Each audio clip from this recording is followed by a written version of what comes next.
Welcome to School of the Lost Tribes Radio, where the word speaks not to the world, but to the lost sheep of the house of Israel. Clarity helps generate the lessons needed to seal the chosen before the destruction. O children of Israel, scattered, broken, confused in the lands of your captivity, hear the voice of wisdom. You were not called to be like the nations. You were not chosen to live without instruction. You were born from a covenant people, a people whom Yahawah chastens, disciplines, and restores. This message is not for the world. This is not for the nations who walk in pride. This is for you, the remnant, those who have ears to hear. Wisdom cries out in the streets, but fools pass her by. She demands submission. She demands effort. She demands discipline. But her end is joy. Her end is glory. Her end is the redemption of Jacob. If you have grown tired of lies, if you are weary of the smooth words of false teachers, then come and drink. Come and hear the voice of discipline. Let it strike your heart. Let it break your pride. For only the humble shall wear the crown of wisdom, and only the obedient shall be raised in glory. Let me know if you'd like this integrated into the essay or formatted for narration. My child, from your youth choose discipline, and when you have gray hair, you will find wisdom. Do not delay obedience. Do not wait for understanding to chase you down in old age. If you are of Jacob, discipline must shape you from the beginning. It is not a burden. It is a root. If you reject it in youth, your gray hair will mean nothing. But if you submit early, your old age will be crowned with wisdom. Come to her like one who plows and sows, and wait for her good harvest. Wisdom is not found by the lazy. She is soil that demands tilling. You must approach her like a laborer in the field. There is no harvest for those who never sow. You want understanding? Then put your hands to the plow. Labor for it. Wait for the fruit. For when you cultivate her, you will toil but little, and soon you will eat of her produce. The world tells you wisdom is painful. They lie. The toil is light if you are sincere. Yahawah does not give stones to his children. If you seek wisdom honestly, her fruit will come quickly, and your soul will be fed. She seems very harsh to the undisciplined. Fools will not remain with her.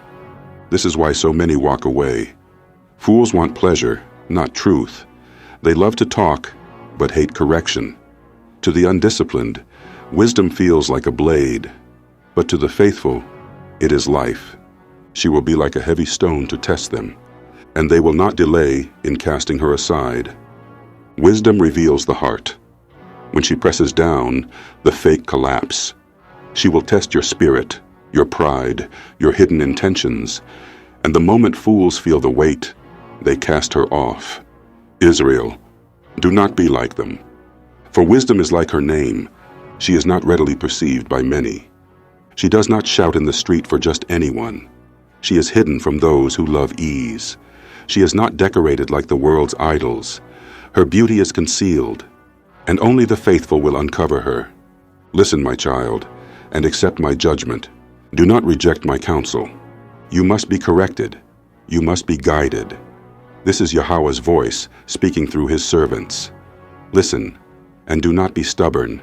This is not suggestion. It is counsel from the ancient path. Put your feet into her fetters, and your neck into her collar. You must be bound to her. Tie yourself to her as a slave ties himself to the yoke, not out of abuse, but loyalty. She will guide your steps, control your turns. Submit, bend your shoulder and carry her, and do not become angry with her bonds. Stop resisting the discipline of Yahawah. Do not despise the weight of correction. Carry it with humility. Do not murmur. Her bonds are life, not chains of death. Come to her with all your soul, and keep her ways with all your might. Half-hearted devotion will fail. Wisdom demands your whole self, all your soul, all your might. You cannot keep 1 foot in the world and 1 foot in the truth. Israel, give everything. Search out and seek, and she will become known to you. And when you get hold of her, do not let her go. Seek her in the scriptures. Seek her in the law. Seek her in the mouths of elders. And when you find her, cling to her like breath. The moment you let go, confusion will return. For at last you will find her rest, and she will be changed into joy for you. She begins with correction, but ends with joy. Her beginning is fire, her end is peace. Discipline leads to comfort. Understanding leads to security. This is the joy promised to Zion. Then her fetters will become for you a strong defense, and her collar a glorious robe. What once felt like bondage becomes your armor. What once seemed like restriction becomes your glory. The world mocks your obedience, but Yahawah sees beauty in your discipline. Her yoke is a golden ornament, and her bonds a purple cord. These are not chains of shame. They are royal symbols. Her yoke is not iron, it is gold. Her bonds are not prison. They are purple cords, fit for kings. You are Israel. Embrace your inheritance. You will wear her like a glorious robe and put her on like a splendid crown. The discipline of wisdom is your covering. She adorns the faithful. You will shine among the nations, not by pride, but by obedience, not by titles, but by understanding. If you are willing, my child, you can be disciplined. And if you apply yourself, you will become clever. Willingness is the key. Wisdom is not for the stubborn. If you are willing, not just curious, you will be shaped. You will grow.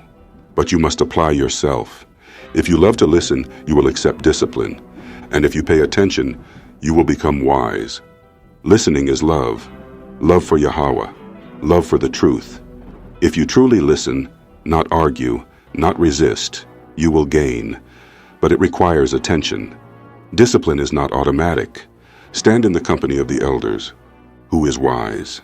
Attach yourself to such a one. Wisdom is not found alone. Find those who fear Yahawah. Attach yourself to those who walk upright. They are your mirrors. They are your teachers. Stand with them. Learn. Be ready to listen to every godly discourse, and let no wise proverbs escape you. Keep your ears open. Wisdom is scattered in many words. Catch them. Hold them. Write them on your heart. Don't let wisdom pass by uncollected. If you see an intelligent person, rise early to visit him.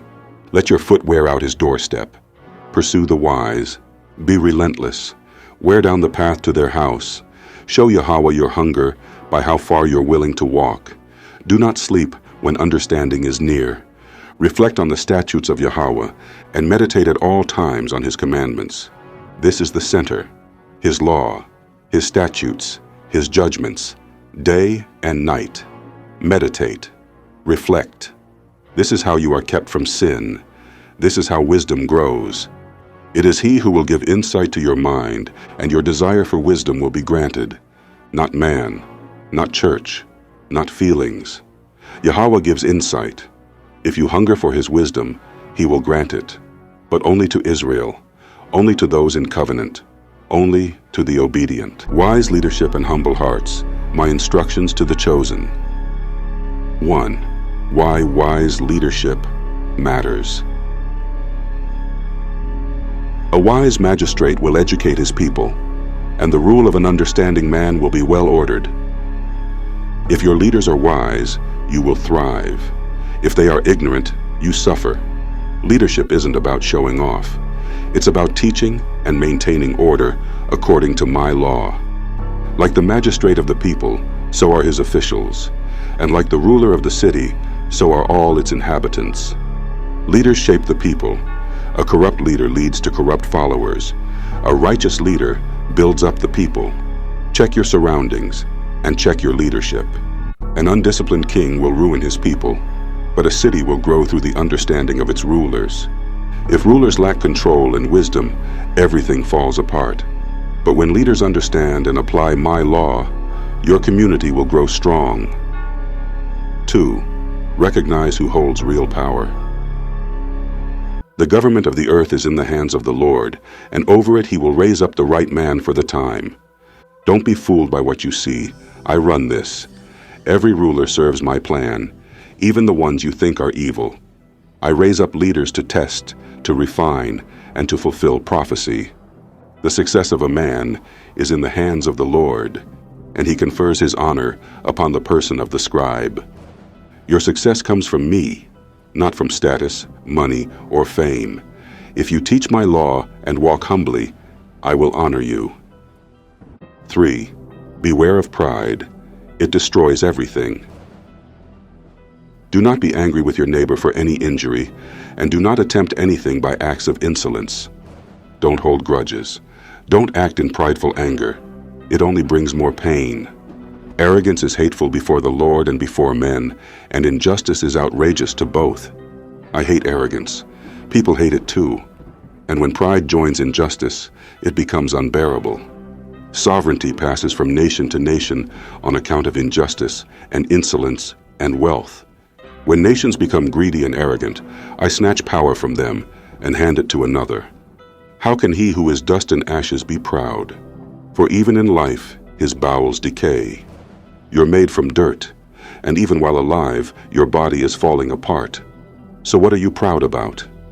A long illness baffles the physician. The king of today will die tomorrow.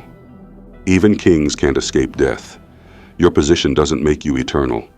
For when a man is dead, he will inherit creeping things, and wild beasts, and worms. After death, worms. So humble yourself before I humble you. The beginning of man's pride is to depart from the Lord. His heart has forsaken his Maker.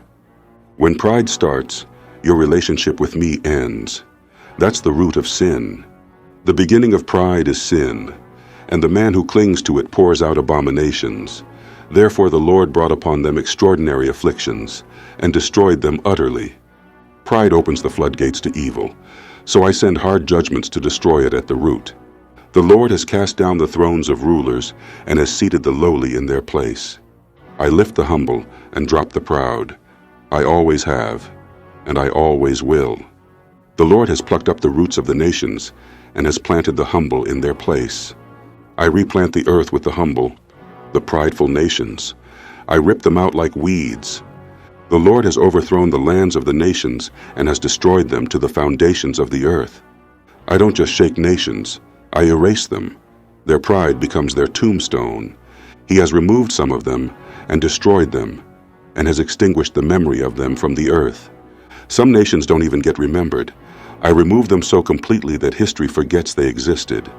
Pride was not created for men, nor fierce anger for those born of women. Pride isn't part of your divine design. It's not a gift, it's poison. 4. What this means for you, my disciples. When you lead, lead with my law. Don't just hold power, teach and uplift. When you follow, test your leaders. Are they wise? Are they humble? When you suffer, don't lash out. Seek me and stay patient. When you grow, stay low. Humility is strength, not weakness. Your honor and success come from obedience, not from chasing applause. 5. Final word. From me to you. You are my chosen. I gave you my law. I gave you my name. I set you apart. But if you let pride take root, you will fall like the nations I've already destroyed. Be wise, be humble, teach truth, rule righteously, respect my order. I am Yahawah. I see all. I destroy pride. I reward humility. And I will raise up my people if they listen. Will you listen?